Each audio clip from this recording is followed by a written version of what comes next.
इंदापूर शहरातील मोहोळ हद्दीत गोंडी चिंचोळी MIDC मध्ये वसीम राईस मिल या नावाने फार मोठं गोडाऊन आहे। त्या गोडाऊनमध्ये सरकारी अधिकाऱ्यांच्या माध्यमातून त्यांना शासनाचं गोरगरीब जनतेचं अन्न, ज्याला आपण तांदूळ रेशनवरती मिळतं, ते रेशन फ्रॉड पद्धतीने त्या गोडाऊनला पुरवलं जातं आणि अन्न भेसळ करून त्यांचे 2 नंबर धंदे त्या तांदळावरती चालवले जातात।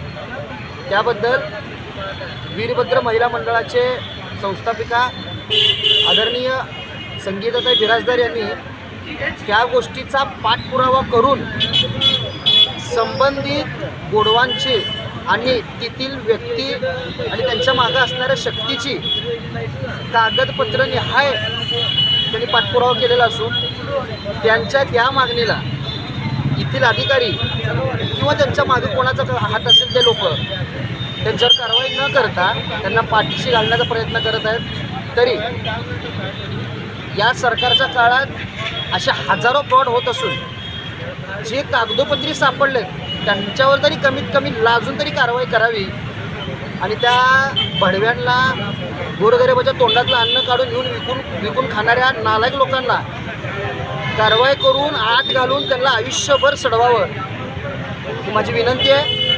आणि मी खरंच मनापासून सांगतो, गोरगरिबाच्या पोटातून गोरगरिबाच्या पदरातून काढून घेऊन जर हे सरकारी अधिकारी आणि असले नालायक लोक जर जनतेवर अन्याय करत असतील तर हा जगातला सगळ्यात मोठा गुन्हा आहे। याच्यावरती लवकरात लवकर कारवाई करावी विनंती करतो।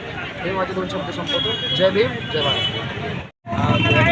वीरभद्र महिला मंडळाच्या वतीने भ्रष्टाचार करणाऱ्या राईस मिल याबाबत संबंधित अधिकाऱ्यांना पत्रेवर निदर्शन आणून बाब कळवली। याबाबत लेखी मोहोळ येथील पोलीस स्टेशनमध्ये देखील कळवलं आणि तात्काळ कारवाई करण्यासंदर्भात पत्रव्यवहार केला, किंवा पाठपुरावा केला।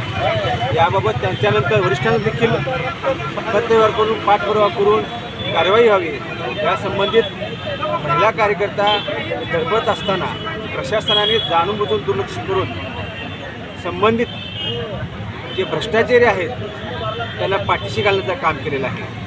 हे अत्यंत दुर्दैवी बाब आहे।